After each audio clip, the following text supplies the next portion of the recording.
BSc Food and Nutrition లో university first rank, second rank, third rank. Sun International, Visakhapatnam, Hyderabad. నమస్తే, Telugu one news కి స్వాగతం. నేను రూపానాథెళ్ళ. ఏమిటి కాలయాపన? జగన్ అక్రమాస్తుల కేసుపై సుప్రీం ఆగ్రహం. ఆంధ్రప్రదేశ్ మాజీ ముఖ్యమంత్రి వైసీపీ అధినేత జగన్మోహన్ రెడ్డి అక్రమాస్తుల కేసులో సుప్రీంకోర్టు సీరియస్ అయింది.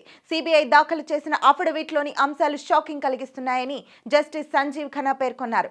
ఉండి ఎమ్మెల్యే మాజీ ఎంపీ రఘురామకృష్ణంరాజు దాఖలు చేసిన పిటిషన్పై జస్టిస్ సంజీవ్ ఖన్నా నేతృత్వంలోని ధర్మాసనం బుధవారం ఆగస్టు 7 విచారణ చేపట్టింది. సిబిఐ దాఖలు చేసిన అఫిడవిట్లోని అంశాలు ఆశ్చర్యం కలిగిస్తున్నాయని జస్టిస్ సంజీవ్ ఖన్నా అన్నారు.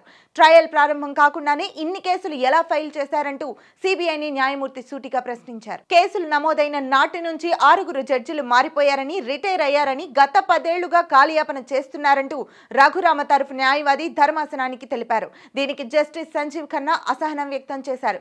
ఒక కోర్టు ఇచ్చిన ఆదేశాలు తప్పంటూ మరో కోర్టుకు, ఆ కోర్టు ఇచ్చిన ఆదేశాలు కూడా తప్పంటూ మరో కోర్టుకు వెళ్తూ కాలయాపన చేస్తున్నారని ఒకంత ఆగ్రహం వ్యక్తం చేశారు. కోర్టుల ఉత్తర్వులు తప్పు అని చేస్తున్న వాదనకు కేసు ట్రయల్ కి సంబంధం లేదని జస్టిస్ ఖన్నా అన్నారు.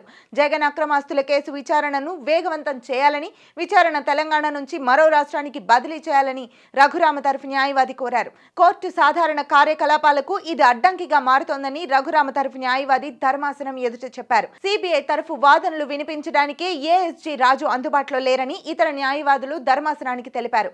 ఏఎస్జీ రాజును వెంటనే పిలిపించాలంటూ విచారణను మధ్యాహ్నానికి వాయిదా వేశారు.